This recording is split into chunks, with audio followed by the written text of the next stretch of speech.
hello everybody, and welcome back to the Curious Realm's continuing coverage of PsiGames 2025 right here in Charlottesville, Virginia. We have the great pleasure of being joined by Suzanne Ross. She is one of the people behind the amazing San Diego Transcendence Retreat. She is also here presenting on the soul behind the simulation. I am so entirely happy to see this topic being presented here, because the idea of simulation theory and the idea that it's something that I spoke about this morning, the concept that my whole presentation is how science is rapidly meeting the paranormal, and how this is nothing new. It's nothing new. Remote viewing is this kind of stuff that was birthed in the lab, you know. So the idea that we are all connected, the idea that we're all 90% empty space held together by a quantum field, and that I am right now sharing non-local consciousness with my brother in Texas and sharing an electron field with him. Like, we're still co-mingling despite distance. So it's fascinating when you start getting into that, when you start looking at the fact of, like, are we here in an agreed upon way? Did we decide to stop here on the way to somewhere else? You know, like you're saying, the soul behind the simulation. What is the soul behind the simulation?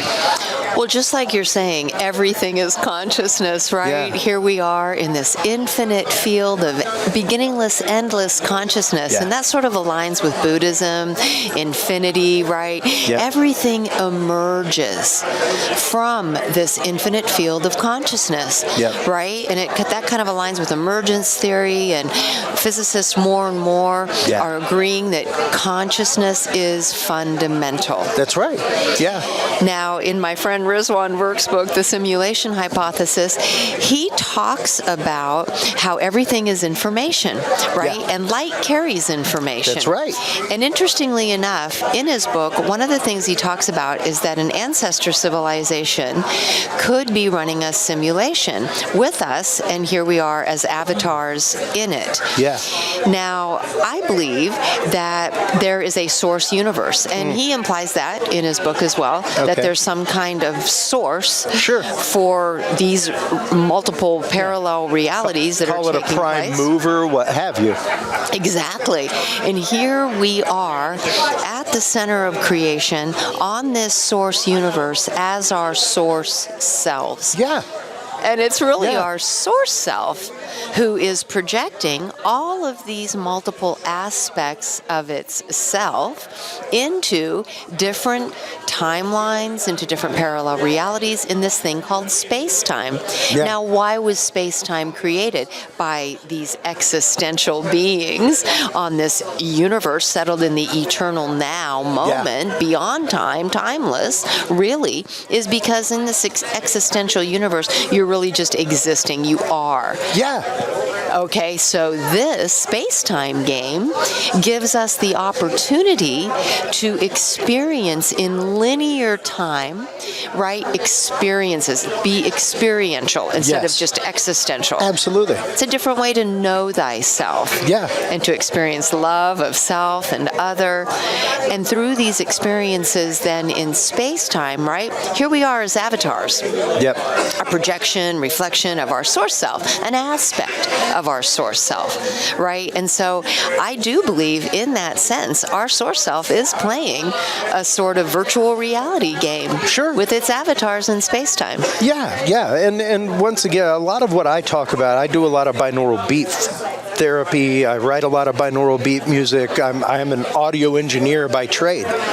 So for me, like, everything is vibration. Even on the job site, I try to tell the lighting crew, like, lighting, sound, why are you arguing? You're both frequency, man. Like... Sound is light, light is sound. There's no difference between the two departments. Let's all get together. Can we cohesively get along like good light and become a laser instead of scattered white light? Can we do that? That's a topic that I bring up in my talk, is the idea that even remote viewing itself, its roots started with a paper by Hal Puthoff about our scientists adversely affecting their experiment when they go home and think about it. The idea of did you burn your house down because you were thinking, did I leave my iron on while you were sitting in traffic? Right. Thought is so powerful. Because your thought is that powerful. Yeah. And frequency is not just light, it's not just sound, it's also our frequency and speed of thought. It's also how often are you thinking something? Are you willing to break the pattern of that thought to change your life or change your now? You know? Right. That's how creative thought is. And everything began with a thought. Yeah. The first thought became the universe, which became beings and things. Yeah. Right? And so, yes, realizing how creative our thoughts are, and then how our thoughts are spread across all of these other aspects of who we are being. Yeah. Right? And so how much are we tuning in to the thoughts of our other selves in other realms, and of course into the thoughts of one another, because we're in one field of consciousness. It's a shared field, and then here we are in this consensus reality. Well, and not just a shared field, but it's a shared experiential field, Susan, because it really is the idea of, the example I give is my brother and I were brought up in the same house. You ask us what Christmas of '89 was like, we'd have two different experiences. Yes. Both locally in the same place at the exact same time. Two totally different versions of what that experience is because of who we are and how we define ourselves and how we define our place and everything.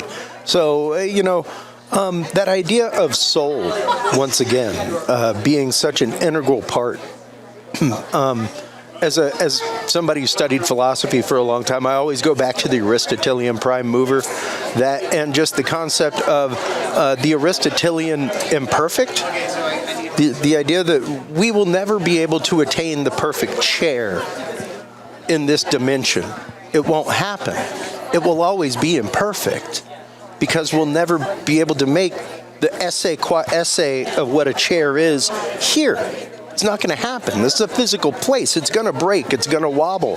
There's something that can always go wrong, but somewhere there is that Aristotelian perfect chair that exists, that is what we draw communally the idea of chair from, and we're always just trying to attain it.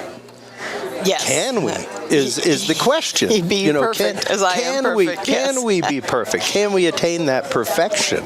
Right, and that goes to this reality being a distortion, if you will, because it's a replica, and you keep copying something on a photocopier. Finally, the resolution's going to be blurry. Yeah, right. Yeah. So that's a great example. Well, even there's a lot going on right now in Hollywood, especially about clones, things like that, and that's always been kind of the get line of cloning is as you get down the line, like, good luck with them being the perfect copy. The problems are going to become bigger problems. They compound on top of each other, and eventually you end up with a clone that can't do anything.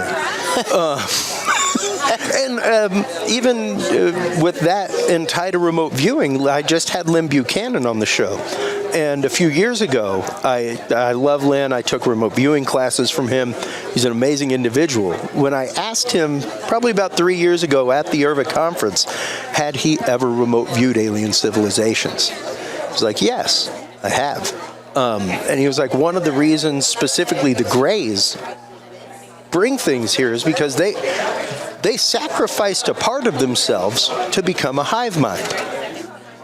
So they no longer have the individuality that we have. So amazing technology, but because they have no individuality, they have no inventiveness, and they don't know how to apply that technology to new things. So they use us to help apply their technology in new ways, because we're individuals still, and we know what individuality and inventiveness is like. We know how to apply things to another use, whereas a hive mind collective like that wouldn't. How would you even see the need? Because the need of that one individual may not be the need of the whole group. So it's fascinating to think about that. That is fascinating. And even the idea of, once again, are we in that shared universe? Are we in that shared collective consciousness? how does that affect us? How does that affect our everyday reality? You know, how does that affect the way that we interact with the world around us and move into the future? Well, so one thing that Riz brings up in his book, The Simulation Hypothesis, that sort of helped to answer that for me is this idea that the only reality that we're rendering is what we need to render for our particular experience in space-time. So for you and I, maybe it's as far as we can see on either side, right? All around us, 360 degrees. What can you see right now?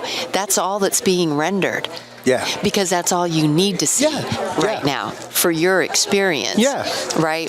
And so if two people go on vacation, or you said two people have the same Christmas, right? It's a totally different explanation of what happened and how it was and what it was like. Because each person has their own unique perspective based on the experience that they're rendering at any given moment in time. And then, of course, you know, what the meaning and purpose of it is for them individually.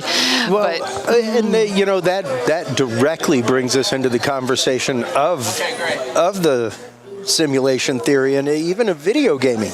Because when you think about just the way a video game renders a game, it's not rendering 10 levels from now. It's not rendering 10 screens from now. It's rendering right now. And if you as another player join the game, that changes the render immediately.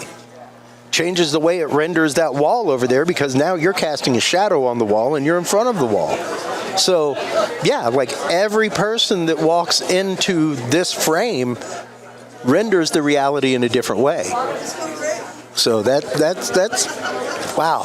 That is a noodle cooker right there, Susan. Just the idea of when do we hit the buffering wheel? When do we eventually hit so much render that, like, you know, the lollipop of death pops up like on a Mac, and it just keeps turning. Right. When does the waiting hourglass pop up? So yeah, at what point, especially within the intelligent universe, because this really brings about the concept of the observed atom, and the fact that the atom has to know that it's being observed in order to be photographed. Yes. You know, so. Are we the conscious atom, or is the atom responding to us in that way? When or you're is talking, it yes, and both one and the same? Yeah. Right. The atom's conscious. We're conscious. And we're both talking back and forth. But since reality only exists if it's being observed, right? Yeah. What if when it's not being observed, it is not? Because it doesn't have to be. It doesn't have to be. And we might know that there's billions of galaxies and trillions of star systems, but we don't need to see it right here and now because it would be way too much to render, A. B, we don't need it for our current experience. I've always been fascinated by the shared reality. Right? What's the consensus reality? Have we all agreed to have this particular consensus experience? You know, we agree this is a table. We agree that's a chair. Precisely. Right? And so it is. You kind of have to. You would have to have this shared experience together. But then at the same time, we know it's all just pixelated. We know it's just all a video game, if you will. Illusion, so to speak. So to speak. And then when are we logged on? When we go to sleep, do we log out? Is wakefulness a way of logging in? Yeah. And, you know, especially when it comes to that connection, Susan, because one of the things I speak about regularly on the show is the fact of we are always connected. Our brains are transceivers living inside of a resonant chamber. Like, we are always receiving, we are always sending. The question is whether or not you are collating that data in real time. Or are you going autonomically through your day like you normally do? Your brain is going to suppress things that happen, and when you dream later, you're going to reprocess reality. And you're going to go through all the things that, you know, you didn't go through because you just knee-jerk reaction went through it. You didn't have time to process the emotion, the connection to your past, and everything else. And that's kind of where our dreams come from, is what we had to autonomically push down and move through. Now we have time to process because there's actual bandwidth in the system. We aren't trying to stay upright and breathe without thinking about it. you know? So the idea that, yes, we are not just a conscious vibration, but that vibration happens quarterly. You know, like we're a note, and together we're a chord. You know, I like that. So your sound never dies. Once the bell rings, it can't be unrung. You're there forever. The question is whether or not it's in this bubble, or whether you vibrated high enough to move through the meniscus to the next bubble, into the next reality. Right. You know, just like the Flash puts his hand on the wall and vibrates and passes through the wall. You know, because he matched the frequency of the wall, and now he can phase through it. So, and knows that it's all pixelated. It's all just energy. Atoms anyway. It's right, like in the Matrix. There is no spoon. Well, exactly. And once you kind of realize that, and once you realize the fact that, yes, like we were talking about with Ellie Molina earlier, there is a beautiful point of manifestation that can come in your life, and it's really interesting to see literally mainstay on TV religion turning that way. And talking about like, oh no, you need money, or you can manifest that money in your life. You can then make give it that. to the church. You just need to. Sure. You just, yeah. Make sure we get our 20. But in all sincerity, it is the fact that yes, and that was even one of the protocols in the Stargate remote viewing program with the Army, was the fact of you are not allowed to meddle. You're not allowed to remote influence, because, well, that's a thing, and you can do that, and we shouldn't be doing that. So, like, even to hear the military be like, yeah, maybe we shouldn't be, like, touching it over there. Like, observe, but don't play with it. It was very much a Star Trek idea of you observe, you don't interfere, you know? Because that was always the protocol with Star Trek. Like, sure, go visit a new alien civilization, but do not interfere with their culture. Don't interfere with the way their world works. Don't show them technology that they shouldn't be prone to or have access to yet, because you will destroy things in the natural order and system. Yes. You know? Violate galactic law. Yeah. So, and the question comes to bear: are we violating the galactic law, or are we obeying the? I firmly believe that we are obeying the galactic law. One of the things that made me laugh about this show specifically, whenever I was doing all my online promo, my first promo that I paid for to help get tickets and things, I left open. And probably about 3 weeks after it being live, I got an alert on Facebook, and it was from my brother. The only thing I saw was the comments on this thread are gold. And I went and looked, and oh my God, Susan, the number of people that were saying that this was a satanic event, that this is delving into the world of demons and things. And it's like, well, wait a minute, though. If this is something that we are naturally given, how is that not a gift? You know, like there was one person that, as a former Catholic seminarian, there was one person that started bringing up the Book of Revelations, and I was like, you mean that dude that might have remote viewed the end of the world?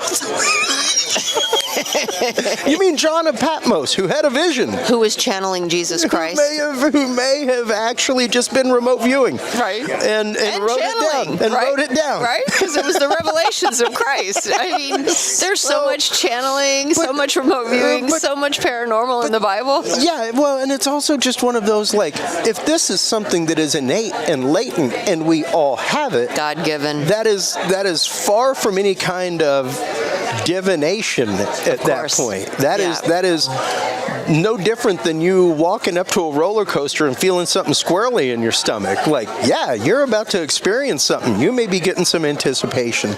It's totally fear-based because there's programming to limit people from being all that they can be because Absolutely. they're harder to control. Yeah. It's Yeah. better to have them suppressed and not believe they have special gifts and abilities. Only Yeah. divine beings have special gifts and abilities, like angels or Jesus Christ or whomever your spiritual guide or leader Yeah. is, right? Yeah. And then they have special gifts, but you don't. Yeah. Because you're just a measly.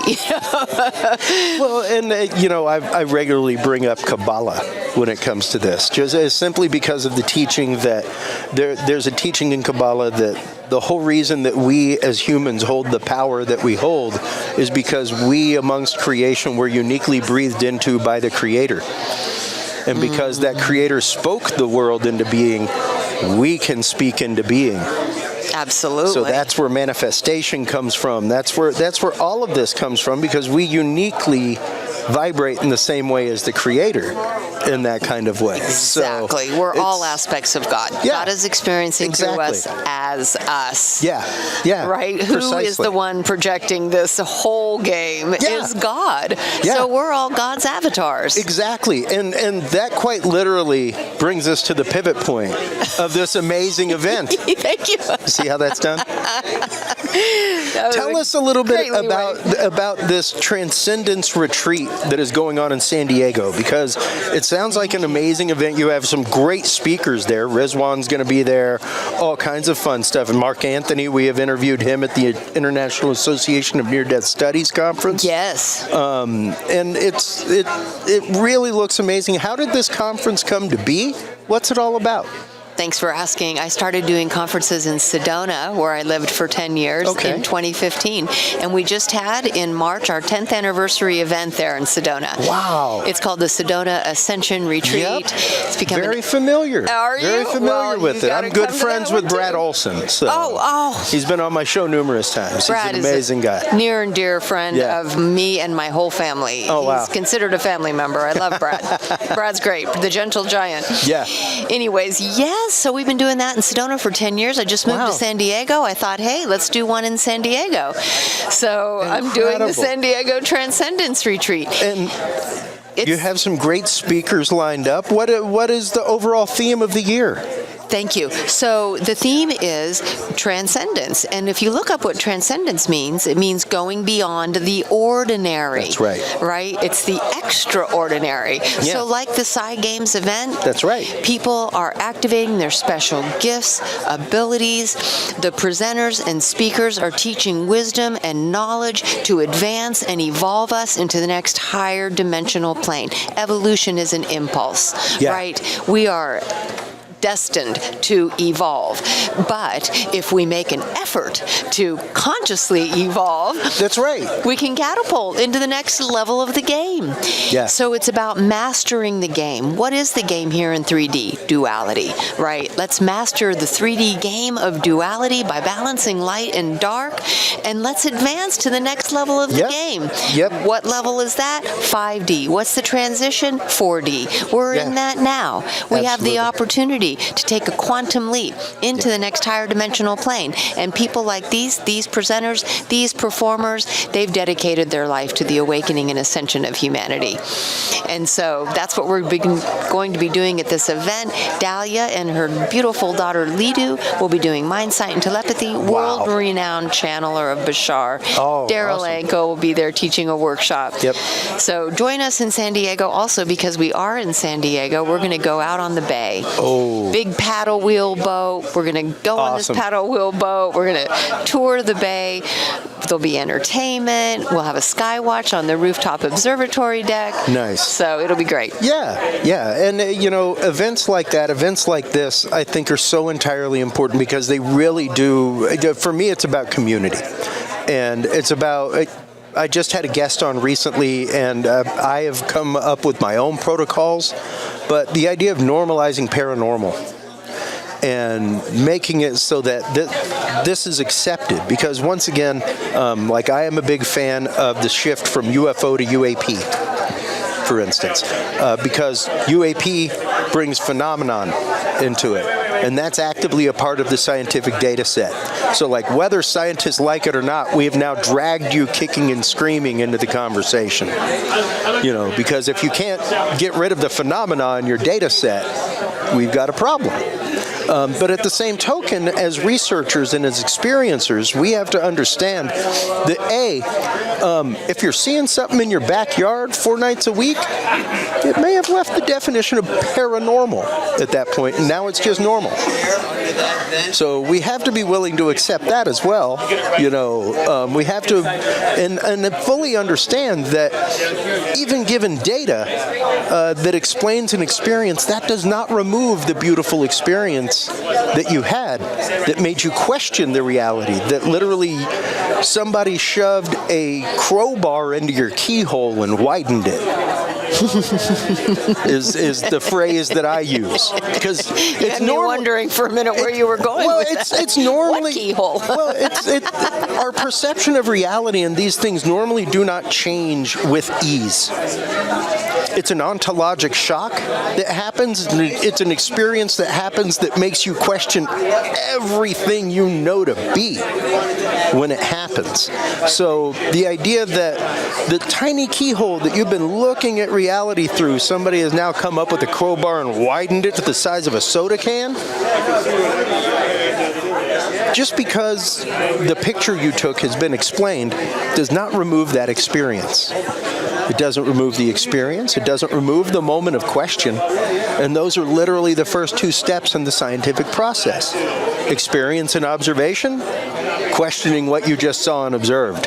Like, the only question now is if you bought a ticket to the science train or if you're eating a Twix out of the vending machine. Because the train left the station whether you liked it or not. The science has already started with your experience. Well, in the same way that science is merging with the paranormal and science is proving the paranormal as a phenomenon, if you will. Absolutely. Science and spirituality are also merging in a big way. Beautifully. Right? Especially quantum physics, Yep. which is proving parallel realities, which is proving our ability to quantum leap from one reality to the next, right? All of these things that spiritual gurus have been talking about for millennia, we now know to be true. Yeah. Is there an afterlife? Yes. We just drop our body. Why? Because we are one being projecting. Because you weren't there to begin with. Right. You weren't there to begin with. You were projected there. You were a very loose assemblage of atoms that you kind of agreed to be to begin with. But there's a spark in that assemblage of atoms, right? And that spark is a spark of our source self. Absolutely. In this source universe. That beautiful vibration that we are. The God spark. Yeah. Because ultimately we're all of and from the same source, which is God, which is love. Damn right. Pardon my language. That's the soul behind the simulation. And that's absolute truth. Thank you so much for your time today, Susan, for your very, very candid candor with these questions, because it's a tough topic, and it's one that a lot of people, I think, have a problem wrapping their noodle around. And really it sources from the world of Einstein and people like that, Alan Turing, people who went to sleep with thought experiments in mind and looking for those answers in thought experiment, things like that. Because if we aren't willing to ask the question, we will never find the answer, ever. And everything is within this infinite field, right? Yeah. And so people ask about AI, is it right, is it wrong? It emerged from the field too. Yeah. Well, it's all information, just like we're information. I say it on the show all the time. You can be guaranteed AI will be as smart as the average person reading the internet, because that's where it's drawing its data from. Yes. So as long as you keep using ChatGPT for your answers, that ChatGPT is going to be as smart as the average person culling the data. It's going to find the same trash links that person found, and it's going to mix that stuff into there. There are some great scientific AIs, like I use Psi-abilities, which is a fantastic one that does not pull from everywhere. It only pulls from the sources you give it. Oh. So you could give it 20 different scholarly papers on simulation theory and have it give me a 500-word summary with 10 bullet points. And it'll take all 20 of those papers and summarize them. Wow. So that's awesome. But if you're talking about it just randomly pulling data, it's going to be as smart. It's going to get just as confused as the average person reading the internet and going, well, wait a minute, that thing just said this. is that real? Now you got a rabbit hole on that Right. to see if that's an actual thing. The AI didn't. Yeah. Like who was it? It was Robert Duncan, Professor Robert Duncan. I used to have him on my show. He used to write algorithms back in the day for CIA and all kinds of stuff, AI algorithms. And I had AI write a bio for him. And he was like, "That's awesome, except that company. I really wish I'd have started that company. That sounds awesome." Like, it totally made up a company that never existed. Oh my goodness. Nothing whatsoever. Company never, like, it made up a company and said he started it. So there's that. Beware. Right, just because AI is coming up with this, all it's doing is drawing from the information. It still has to have the data culled. Just because you had AI write it doesn't mean you shouldn't have a human edit it. Thank you for that. I'll take that warning. Yeah, it's one of those. It's a caveat as we move forward. Makes perfect sense. But it's very much, as Rizwan says, there's no difference between us and AI and the simulation creators and us. There's really not a whole leap of difference there to think about. We are that. We are that. We are that. Well, I want to thank you so much for your time today, Susan. Thank you. Once again, your candid candor. Let everybody know where they can go to find out more about the amazing San Diego Transcendence Retreat. Thank you. San Diego Transcendenceretreat.com. That's easy enough. Thank you so much again for your time. I greatly appreciate it. Appreciate it. I appreciate you just randomly walking up and stepping into an interview. Yeah, I love that. Super fun. Thank you. Well, you are online checking out everything from Suzanne and the San Diego Transcendence Retreat at San Diego Transcendenceretreat.com. Make sure to stop on by Curious Realm. CuriousRealm.com is where you can like, follow, subscribe. That is where you can find all of our live coverage from not only PsiGames, but other great events from all around the country. Stay tuned through these quick commercial breaks. We will be right back with our continuing live on-site coverage of PsiGames 2025 right here in Charlottesville, Virginia, right after this.